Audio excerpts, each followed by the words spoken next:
Welcome back to another video here at ATXG. I'm Ben Wadecki and I'm really proud to be joined by Stephen Raj from NCS. Stephen, it's an absolute pleasure. Thank you for coming on. Thank you. So you're from NCS. Talk to us a little bit about what you do there. Yeah, so I'm from a group called Telco Plus. Telco Plus is a strategic business unit that was set up in NCS with a lot of support from Singtel, our parent company.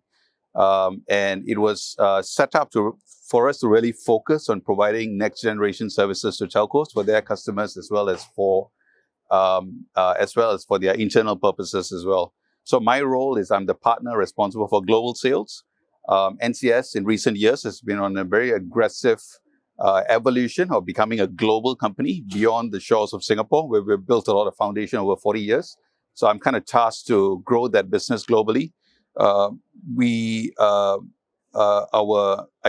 immediate port of call beyond Singapore is our associates where Singtel owns shares. For example, Telkomsel, AIS, Globe in the region in Southeast Asia.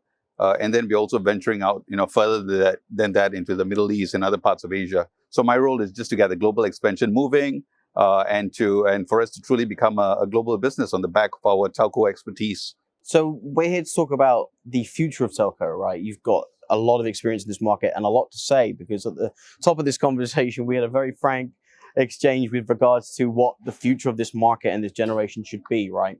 And in the last few years, it's kind of pivoted from less consumer and more connectivity, more enterprise. What kinds of things are you seeing for the future of telco? How are you looking at it generally? Yeah, so I think for a start, telcos, are almost synonymous with the infrastructure or the foundation of countries, right? And obviously of citizens and your average consumer. So in terms of, what they've done in the past, it has been a lot about providing, a new service called, mobile voice connectivity, right? In kind of decades ago, it was innovation at that point in time, and people wanted a new capability almost. And then that capability then evolved to become about reliability, right? When everyone had the capability across the telcos, then it was about whose service is more reliable. Reliability now has become table stakes as well, right? So everyone is reliable, almost as reliable. And then the question is, what's next beyond that, right? When everyone is on a common, call it playing field of offering almost similar reliability, price points get very challenged. Revenue and profitability for telcos get very challenged. So they do need to, and they are all aggressively looking for new areas of growth, like our parent company, Singtel as well, right? And when they look for areas of growth, there are two things, right? I think that are areas that the telcos are getting more into. One would be, what can they sell on the peripheral of what they're already good at? So, for example, if a telco is good at perhaps, for the enterprise business, right? If they're good in data centers, reliable data centers, connectivity and all of that for enterprises, can they then get into sensors? Can they get into IoT, right? But when you start getting into areas like sensors and IoT, you very quickly need to get into areas like analytics and predictive analytics and things like that. So the more they get into these peripheral areas for new revenue streams and new relevance to their enterprise customers, for example, the more they find themselves out of their comfort zones. And that's where it becomes extremely important to partner companies who are actually strong in that from a DNA perspective, digital services companies. And NCS being a part of a telco DNA and ecosystem, but at the same time natively being a digital services company, becomes an excellent proposition, right? For telcos.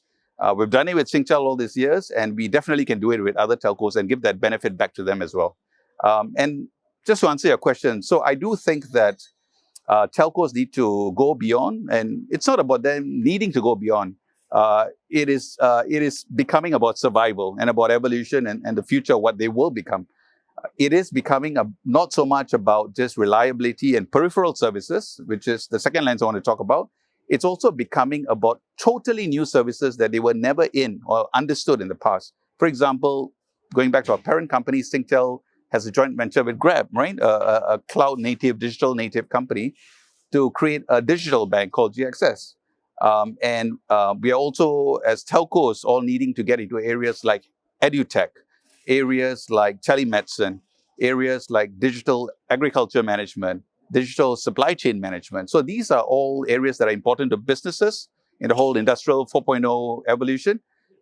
Areas not natural to a telco, but that's where we think very strong revenue streams to be created. And if you want to push the boundary a bit more, right, let's get beyond the physical world and we start talking about concepts that are being that started off a little bit as a bit of a Star Trek proposition, the metaverse and all of that. But if you think about the reality of it, the world will be very different in 5, 10, 15 years' time. And we got to start incubating, start embracing some of these alternative business ecosystems, and then start getting ourselves ready for it with the right partners as telcos. See, they're not even telcos anymore, though. You're bordering that line of being something like an innovation provider, right? And I love the analogy of the metaverse because that's the next big thing, right? That's what everyone is looking at. Are you seeing anyone in the telco space kind of venturing out into that already? Has anything caught your eye so far? Yeah. So I think first going to the I guess the crux of the matter, right? It is about what are you, right? Are you going to be a telco, like you said, right? Before we get to the metaverse, right? In 10 years' time or in 20 years' time. I think what we are seeing is fairly similar in the telco space as what is happening perhaps in the banking space as well, right? If you look at one very famous bank that we have in Singapore that's truly globalized, DBS, they have been obviously on a very exciting journey over 8 years of becoming a digital front company, a digital bank of sorts. And if you think about how they package themselves in the market, they package themselves as a tech company now with banking assets. And I think when you look at the telco world, I think telcos need to think similarly, right? They need to think themselves as technology companies. It's about technology innovation, attracting and retaining tech talent with telco assets and not led by telco assets. And coming to then, moving the boundary a bit further with things like the metaverse. I think things like the metaverse is not just about technology. It's a whole new ecosystem with regulatory boundaries that you got to start understanding. It is about the experiences. It's about, is the average consumer out there ready for the adoption? Is it a natural experience for them? So I think while that world is shaping up, I guess, no pun intended, right? That alternative world is shaping up. Telcos do need to start understanding how human psyche works, how do consumers experience things, and then they'll be able to, I think, further embrace the new frontiers like the metaverse. The metaverse is just representative of the new world, right? It is not the killer app or the killer application or the killer revenue stream. But telcos do need to start educating themselves, start hiring new types of talent, start having new partnering models so that they can deal with that whole new ecosystem, which is beyond just technology or what they have been used to in the past. I want to come on to that last point you made because that's really interesting. Because one thing that I've unearthed when I work in the telco space at events like MWC, that I found that there is a vastly larger proportion of women in telco than in AI. Women in AI only make up 26% of the US workforce. Would you say that the future of a tech/telco provider would be best off pivoting towards a more diverse portfolio? Not because you talked about like the regionality of it, right? Talk to us a little bit about that. Yes. So just getting, I guess, to gender diversity, right? So if you look at gender diversity, let's take a kind of a step back to I would say the previous decades or the previous phase of what telcos used to be.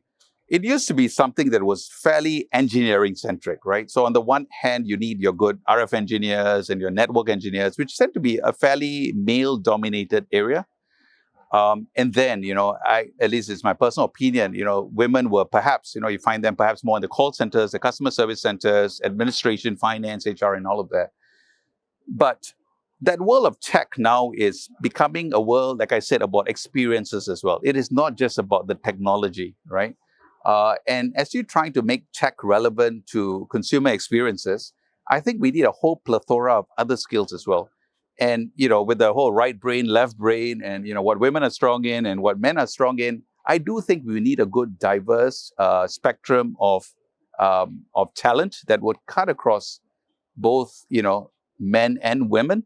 And that is almost going to become critical to success, right? In terms of what the consumer wants, what does a young woman want or a young female teenager want, as opposed to someone who is an older gentleman. I think these are nuances. I mean, being a guy myself, I wouldn't say men don't get it, but I would just say that I think we do need to balance it out with alternative viewpoints. And even if you talk about user experience design and user interface design and things like that, there are many women who are excellent in that. And that is so critical to when you're trying to bring a tech capability to the market, right? So behavioral science, and there's tons of stuff that I think women can also contribute to. Not to mention even hardcore tech, right? These days, we find excellent women engineers, architects. I've known many in the course of my career as well. And the opportunity is just out there. I think it's just about awareness to make women more aware about the opportunities in tech. It's about inspiration to get them to be inspired by other women leaders in tech. And I do think, right, there's a huge career opportunity for them. And I do think the industry needs lots of them as well. Just finally on that, Stephen, I think the thing that the takeaway is that there is a lot to change. As much as they want to change on the technology side of things, it's like you said, the human level as well. Really nurturing that human capital as best as possibly can. What advice would you give to the telco of the next 5 years? Well, I would say my advice to the telco of the next 5 years is to use a very cliche, I guess, phrase of just thinking out of the box, right? And being open. I think telcos can tend to have some level of inbreeding and some level of inward thinking while the world is moving very fast on the outside, right? So my advice would be open to getting into radically new areas that you would not have been comfortable with in the past, to get into radically new types of partnerships, and to also be very open to completely new business models as well, right? Because if the cash is not utilized in the right alternative, up and coming areas, it is going to dwindle. Profitability with ARPUs and everything else is highly challenged. So I would say, be open, be flexible, be agile, and just embrace the new opportunities and the new world out there. Well, we've got 5 years to wait, so let's hopefully see what the future looks like. Hopefully it's faster than that, and but we will wait at least 5 years, I guess. Stephen, thank you for your time. No problem. Thanks so much for your time. Thank you.